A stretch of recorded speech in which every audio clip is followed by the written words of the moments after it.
Hello and welcome. You are listening to the Happier Life podcast. I'm your host, Claire Deacon. After deciding survival wasn't enough, I set out on a path to live my best life. I wanted to thrive. Now I'm on a mission to support others. Think you're not good enough, confident enough, brave enough? I'm here to tell you you are, and you can achieve anything. This is your time, so let's do this.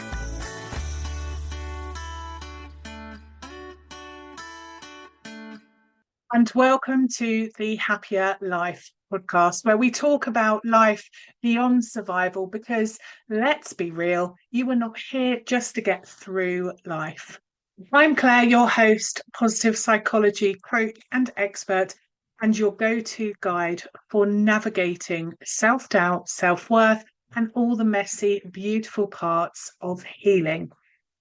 So let's talk about something that so many of us struggle with, but we don't always say it out loud. And that's nagging, relentless, exhausting feeling that we are just not enough. Have you ever felt like no matter how much you do, no matter how many people reassure you, no matter how much therapy, journaling, or mindset work you try, that feeling just won't shift? Maybe you've thrown everything at it. Affirmations, the vision boards, you've done the gratitude lists, the deep dives into childhood wounds, manifesting under the full moon, and yet there it is. That little voice. The one that whispers, sometimes subtly, sometimes like a foghorn, you're not good enough. Maybe it sneaks in when you're about to go for something new. Maybe it stops you before you even get started. Maybe it's been there for so long you don't even question it anymore. It just feels like it is the truth. And here's the part I really want you to hear. It's not because you haven't tried hard enough.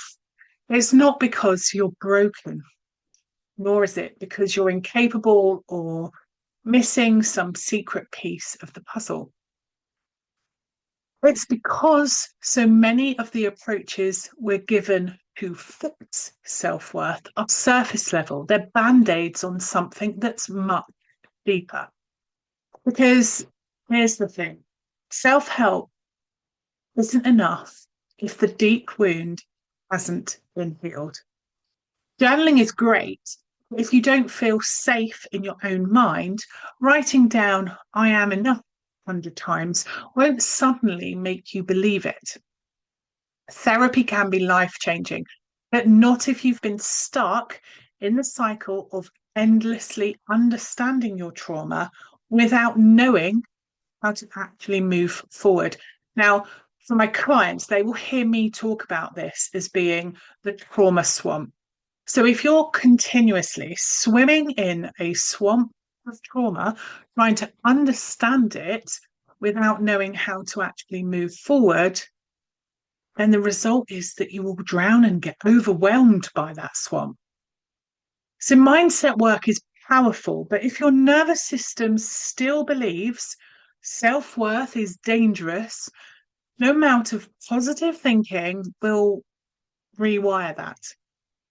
And this is where I do things differently, because self-worth isn't just about thoughts, it's about your body and your nervous system, your lived experiences and the survival patterns your brain has created to keep you safe. And real healing, it doesn't come from forcing yourself to believe something you don't feel. It comes from learning how to feel safe enough to believe it in the first place. When that voice has been around for so long, it doesn't just feel like a passing thought. It can feel like a deep, heavy weight that sits in your chest. It embeds itself into the way you move through the world and how you show up. It becomes the hesitation before speaking up, the discomfort when someone compliments you, the quiet pull to overwork, over apologize, over explain. It's all there. Like, no matter how much you do, no matter what you achieve, there's still that underlying sense that somehow you are falling short because deep down, you're still trying to earn the worth that was never meant to be conditional in the first place. But let's call it what it is. Ultimately, that is all the story that was never actually yours to begin with. So today, we're going to talk about what it feels like to carry that story, where it comes from, and really, most importantly, how we can begin to change it. Because the feeling of not being enough, it's not some personal failing, it's something we learn, it's something we're taught. And just like anything we've been taught, we can unlearn it too. So, in this episode, we're going to take the time to sit with this feeling. We're not going to rush past it. We won't try and fix it in 5 minutes. We're going to explore why we carry this belief and how it gets wired into our brains. And most importantly, what we can do to start shifting it. Because I want this to be more than just another here's how to fix yourself moment. You don't need fixing. You just need to hear a different story, one that reminds you of who you've always been.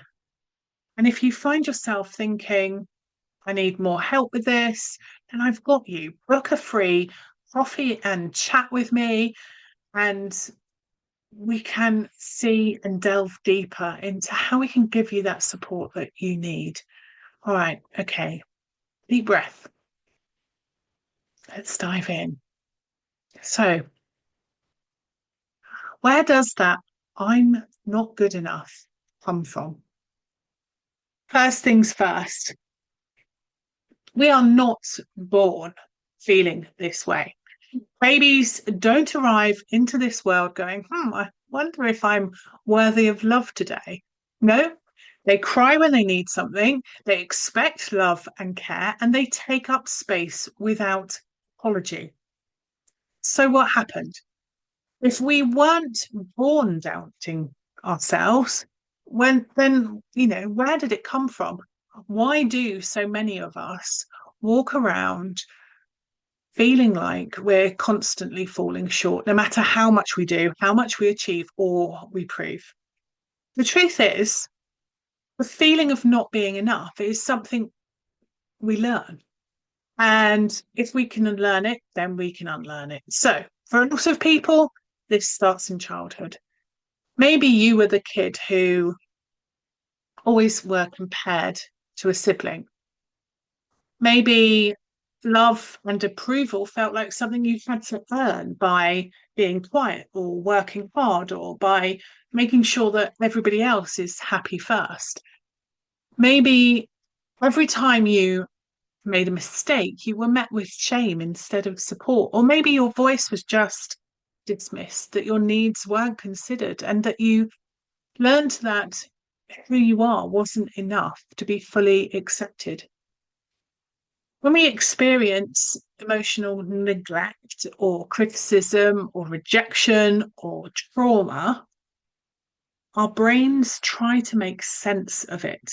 But instead of blaming the situation, we tend to turn that blame inwards. And the brain doesn't think, wow, this situation is really unhealthy. Instead, it goes, I must not be lovable. Otherwise, they wouldn't have left. I must be too much or not enough. Otherwise, they wouldn't treat me that way. If I was just able to work harder, if I could please them more, achieve more, then maybe I'll be worthy. The thing is, these beliefs don't stay in our heads. They shape how we show up in our relationships and at work in our self-care, and even in the way we talk to ourselves. So I just want to pause here because if any of this resonates, I want you to take a deep breath.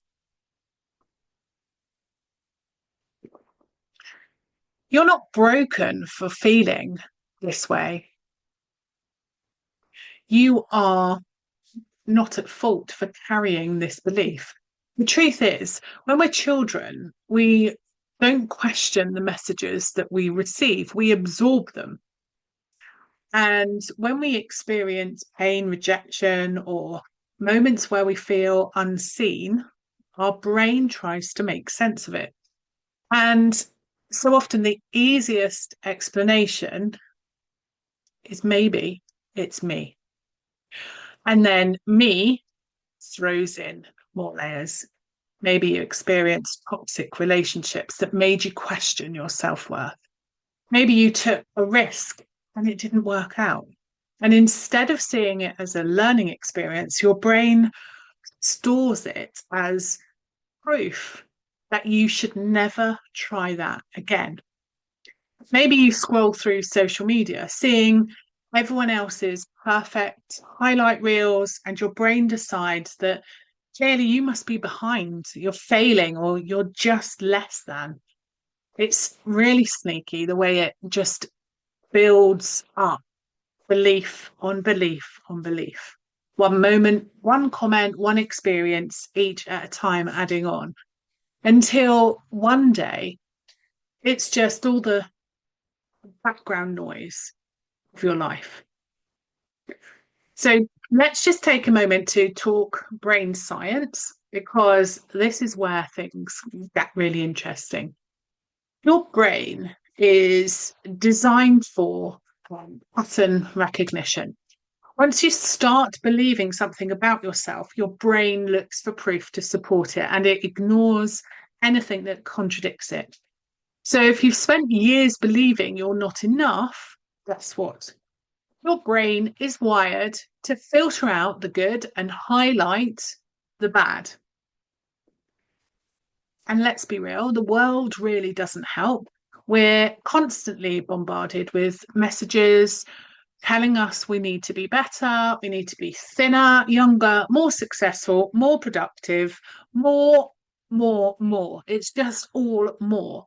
But here's the thing, that voice in your head, it's not a fact. It's not who you are, it's conditioning, it's repetition, it's a thinking habit. And the good news is what's been wired in can also be rewired out. So, how do we do that? How do you rewrite your story? So, the story of I'm not good enough. This is where the real work begins.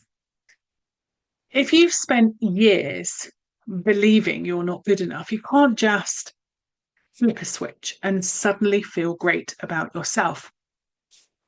If only things were that easy. But the good news is you can start to rewire your brain, just one small shift at a time.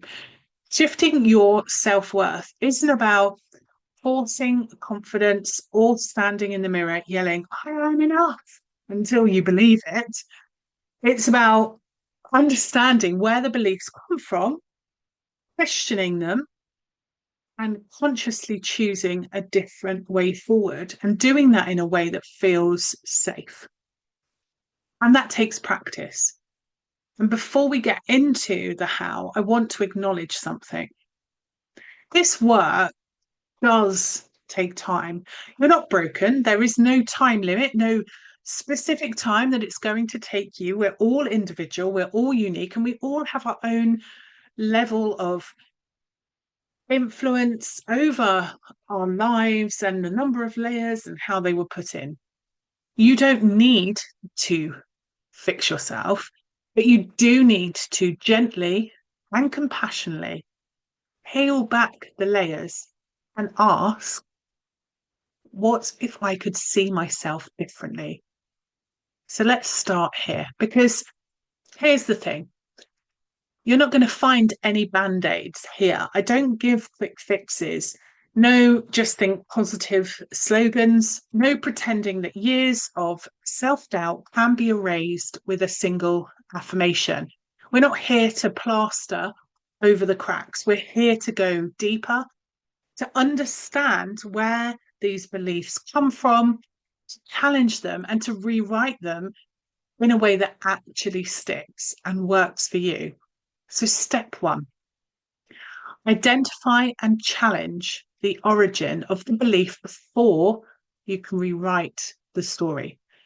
So, to do this, we need to understand how it was written in the first place because these beliefs, they didn't come from nowhere. So, take a moment and ask yourself these questions.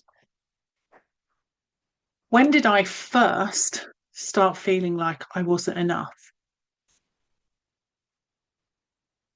How old were you? What do you remember around that time? Who was around you? Was it something someone said, a way you were treated, a belief that you absorbed growing up? So, what were the moments in your life that reinforced that belief? Maybe the childhood experience, a teacher who dismissed you, a parent who only praised success but not effort. Maybe it was a friend who made you feel like you had to prove your worth. Maybe it was a relationship that chipped away at your self esteem, where love felt conditional or like something you had to earn. Now, I want you to challenge it. Whose voice is this? Is it really yours? Or was it handed to you by someone else who didn't know how to really love and nurture or support you in a way that you deserve? Would you say this to a child? If a 5-year-old version of you came up and said, I feel like I'm not enough, would you tell them, you're right, try harder? Of course you wouldn't. So, why do we say that to ourselves? What if this belief isn't actually true? What if it's just something you were taught, but not something to have for you to keep carrying? Because here's the thing, you were not born believing this. It's not who you are, it's just something you were taught. And if you were taught it, you can unlearn it. So, step two, catch that voice and call it out. The next time that not enough feeling creeps in, pause, notice it, name it, and literally say to yourself, there's that story again. Because when we name something, we create just a little bit of distance from it. And in that space, we get to choose then how we respond to it. You are not your thoughts. You are the observer of your thoughts. And the more you can separate yourself from that not enough voice, the more power you have to change it. So, step three, reframe the story and rewrite the narrative. If challenging the thought is about dismantling the old story, reframing it is about writing a new one, but one that actually feels true. This is where lots of people can get stuck because they try to replace with I'm not good enough with I'm perfect just as I am. And their brain immediately rejects it because it's too much. Instead of forcing yourself into the extreme opposite belief, try something that's based on real evidence. So ask yourself, has there ever been a time when I was enough? Can I think of even one moment where I showed up fully as myself and it was okay?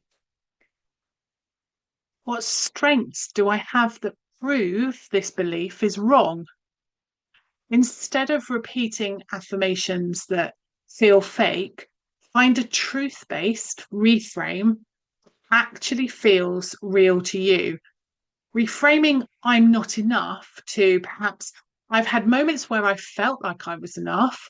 I can have more of those, or I have to prove, rather than having to prove my value to others, to say, I have people in my life who already value me, even when I'm not doing anything. Perhaps the old story of my past defines me can be reframed as my past shaped me, but it doesn't own me. Your brain isn't looking for perfection, it's just looking for that proof. So give it something real that it can hold on to. So, step 4. This is about acting like you're enough, even when you don't believe it yet. Now, here's the real secret to self-worth. Self-worth isn't a feeling, it's a practice, and it's like a muscle. You don't sit around thinking about getting stronger. You go to the gym, you train, and over time you build that strength. The same goes for your worthiness. If you want to believe you are enough, you have to act like it, even on the days when you don't fully feel it yet. And that means setting boundaries because you need to ensure that your needs are met, speaking kindly to yourself because your words shape your beliefs, and allowing yourself to rest without guilt because you don't have to earn the right to slow down.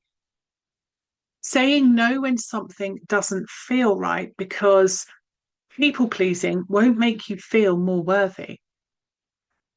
The more you practice these efforts of worthiness, the more your brain starts to believe it's true. And one day you'll wake up and realize the not enough voice isn't as loud as it used to be.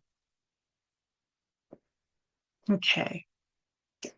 So, as we come to the end of this episode, I want you to know you have always been enough. You never needed to prove it. You just are from the moment you arrived into this world. So remember, you don't have to spend the rest of your life stuck in this pattern. You don't have to feel enough every moment of every day either to be enough, because your worth has never been up for debate. And yes, this does take work to get to. It takes catching the old beliefs and questioning them. It takes practicing the self-compassion. It takes allowing yourself to rewrite the script, even when part of you wants to cling to the old one, just because that's what feels familiar and therefore comfortable. So I want you to try something this week, just one thing. When that thought of I'm not good enough pops up, take a breath and remind yourself it's just a story. And you get to choose what happens next. And if you want support in shifting this, let's talk. Book a chat with me or send me an email and we can look at what really is your needs.